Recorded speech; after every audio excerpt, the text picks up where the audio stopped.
Padre, llegamos a esta parte del programa con una reflexión.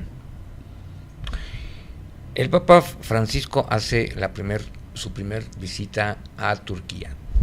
Cualquiera pues diría, ¿qué? Cualquiera que sepa cuáles son las condiciones actuales de Medio Oriente, los intereses turcos en contra de Siria, los intereses norteamericanos y sionistas que han creado ISIS para desvirtuar y masacrar a la población islámica, han hecho que Francisco vaya al lugar donde todo mundo le dice que por favor tenga muchísimo cuidado porque ISIS y otros grupos han amenazado directamente con su muerte. Francisco va, de todas maneras, dice, pues yo voy. Y yo voy a hablar de la paz, voy a hablar de la forma en que los seres humanos puedan realmente hacer que Medio Oriente sea para los seres humanos. ¿Por qué poner en riesgo? ¿Por qué poner la cabeza en un lugar que para él en lo particular es tan peligroso en la consecución de la paz? Porque hay que admitir algo. Francisco no es tan sustituible. Es un estadista no tan sustituible ni tan rápido y es fundamental para la Iglesia. Bueno, has dicho muchas cosas. Bueno, primero, pues una vez a Jesús le dijeron, o Jesús dijo, vamos a Jerusalén. Y los discípulos dijeron, Señor, pero que te están buscando para agarrarte, para pararte, para quitarte la vida, quién sabe. Y Jesús les dijo, pues díganle a este zorro de Herodes que yo haré lo que tengo que hacer, me moveré por donde tenga que moverme y ya, ¿no? Entonces, eso mismo le dicen al Papa. Sí. Y eso le han dicho en otras ocasiones a otros papas. Mire que su vida está en peligro, mire que... Pero es que ahora sí el Papa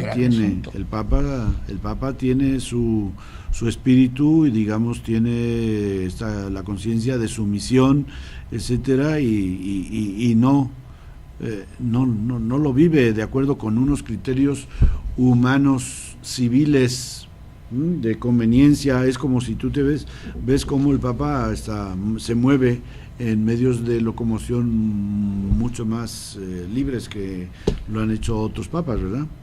Sin tanta protección. Y sin chaleco antibalas, como Ratzinger, o como Benedicto XVI o Juan Pablo II. Y bueno, por otra parte, el Papa, quien quiera quitarle la vida o matar al Papa, no necesita esperarlo en Turquía. A Juan Pablo II no le dispararon en Turquía. En Roma.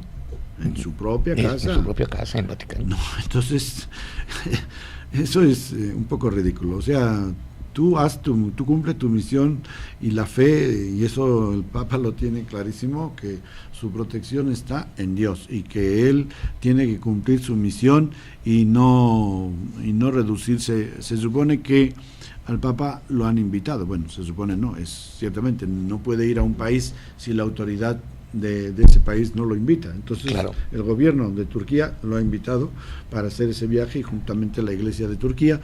Entonces, ¿qué crees? Que el Papa diga, no, que tengo miedo, le saco, que me van a dar algún tiro. No, pues es ridículo eso, ¿no? En un líder religioso que como dice el dicho mexicano, el que nada debe, nada teme. Entonces, ¿por qué? Si le invitan, pues ¿por qué no va a ir? En este caso, padre, las palabras. Entonces, lo demás son elucubraciones y cálculos humanos, y la Iglesia no es una potencia política como cualquier otro país, no tiene un ejército para defenderse, sino que tiene la fuerza del Espíritu Santo que le defenderá a lo que quiera, y sea vivos o muertos, ahí Dios sabrá lo que quiere. Y eso de que es sustituible, por supuesto que es sustituible.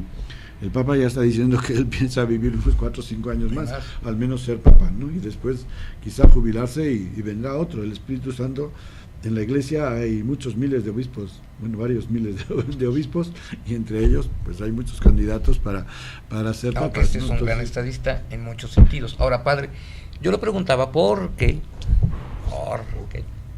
todos sabemos que el principal interés turco es la anexión de Siria, que algún día fue Turquía, de bienes y una serie más de factores, y que también está implicado en un plan de otro país que son los Estados Unidos, que han creado ISIS, que han creado todos los medios para lograr semejante infamia. Pero imagínese un estadista que va a ir a Ankara a decir, espérense, no, mejor vamos a vivir en paz, mediar las posibilidades de que haya paz entre todos los hombres de Medio Oriente que no son cristianos, claro. Esto es muy relevante, no son cristianos.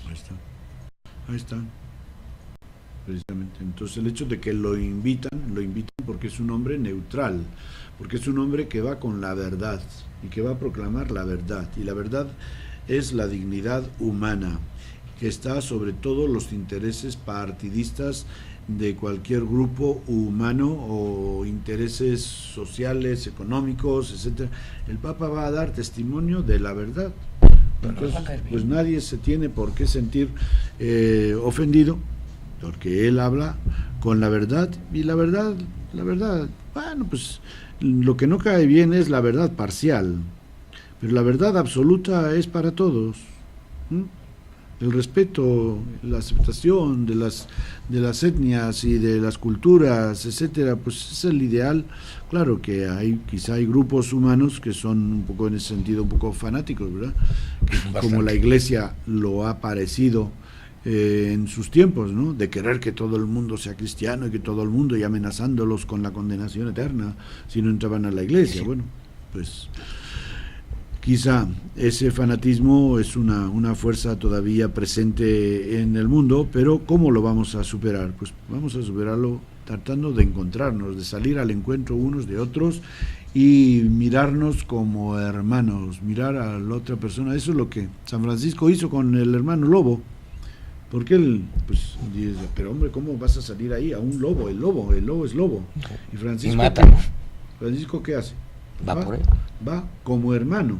Lo va a encontrar al hermano lobo, es su hermano y él va como hermano, y ahí el lobo pues deja de ser lobo y se hace hermano lobo, ¿verdad? Entonces esa es la dinámica que hay en la fuerza de Dios cuando se encarna en la palabra del Evangelio, cuando se encarna en personas que viven según el Espíritu, que confían en el Espíritu de Dios y no tanto en la fuerza humana, ni de las palabras, ni de ninguna otra fuerza social o política. Padre, es que todo esto va a colación porque, hablando de estas catequesis de hace 48 horas, ir a cumplir lo que tiene que ir a cumplir y no sacarle, como se dice en México, es un fiel ejemplo de lo que significaron sus palabras. Llevar el concepto del reino de los cielos, de la paz y del bien. Y aquí, pues, incluso está con riesgo vital, pero de una manera en que haya que adaptarse a las personas, a las condiciones, a la cultura e inclusive a otra religión. Sí, claro. Es la fiel muestra de que se predica con el ejemplo. Sí. Lo que dijo hace 48 horas, mañana va a dar el ejemplo. No es hoy. Oiga, sí, hoy inicia el ejemplo. Sí, 28. Hoy está en Turquía.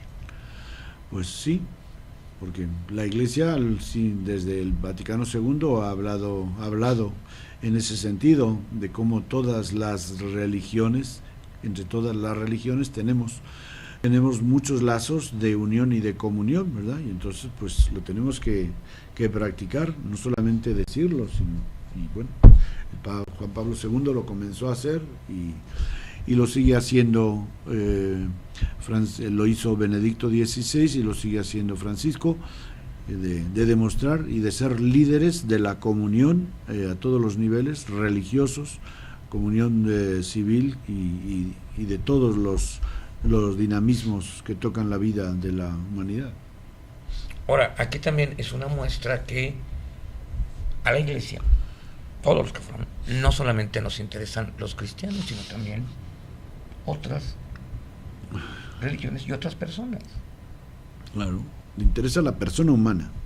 El ser humano. A la Iglesia como de Jesucristo, como el conjunto de los discípulos de Jesucristo, pues no hace distinción de personas. Acuérdate lo que te he dicho antes, ¿verdad? De Santiago, que no es compatible la fe en Jesucristo glorificado y la discriminación de personas para todos.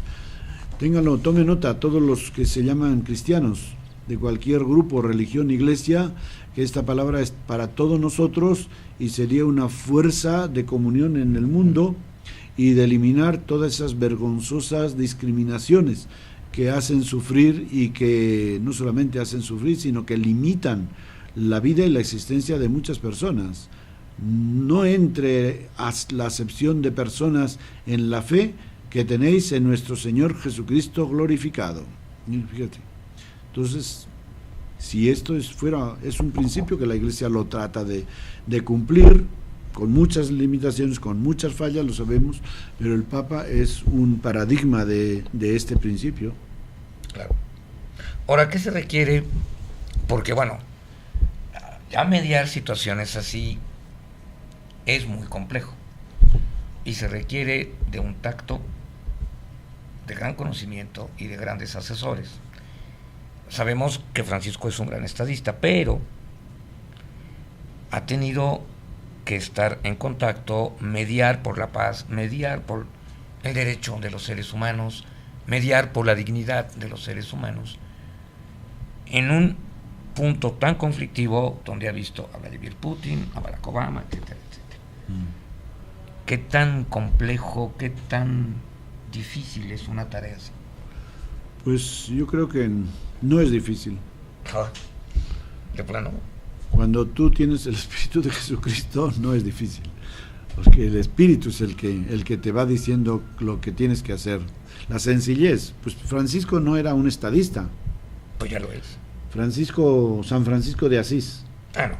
No. Y sin embargo, cuando él va al sultán de Arabia o de Siria y le habla de Siria.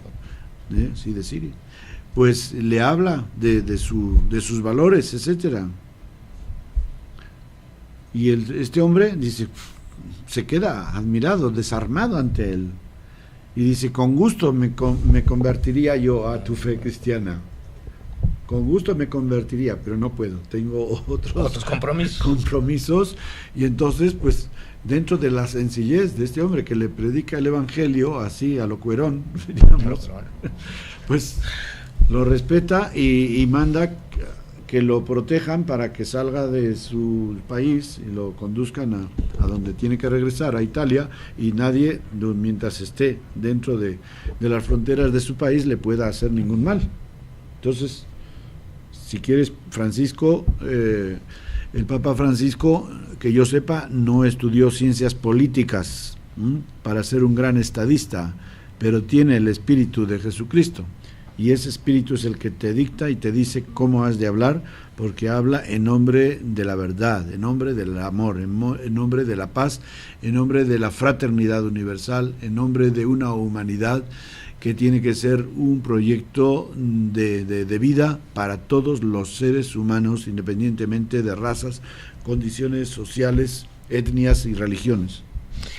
Padre, antes de irnos, que ya en un minuto, la última pregunta, entonces, recordando a Francisco de Asís y ahora al Papa Francisco en la forma en que se presentan y logran todo lo que han logrado, porque se ha logrado mucho. La pregunta es, tan fuerte y tan impactante es la sencillez de presentarse como un hermano de la persona con la que vas a hablar.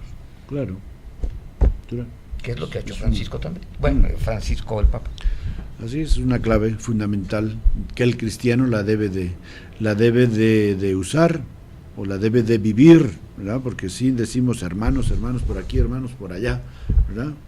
Pero pues cuando eso solamente es una palabra y no es una realidad que tú la vivas, pues entonces no funciona. Es una actitud y una condición, eso es obvio. Francisco I y Francisco II, es decir, Francisco de Asís Sí. y Francisco Bergoglio, pues Bergoglio. están viviendo esa realidad, no la dicen, la viven, la sienten, les sale espontáneamente, porque el Espíritu de Dios es el que nos hace hermanos de todos. Así es. Y ya, desde esa actitud, pues podemos confiar que todo esto redunda en un mejor entendimiento. ¿Tú crees que el Papa no va a ser mártir? Como Francisco sí, se fue allá, a aquellos países, para ser mártir. Él quería dar su vida por Jesucristo. El Papa Francisco no va con esa intención, va con la intención, puede suceder, va con la intención de crear un ambiente de fraternidad, de hermandad, de buen entendimiento y de paz en estos lugares, en estas zonas que están un poquito, ¿verdad? Un poquito. Padre, muchísimas gracias. A todas las personas que nos ven aquí en América, muy buenas tardes, muchas gracias por acompañarnos. A los que nos ven del otro lado del Atlántico, muy buenas noches, pásenla muy bien.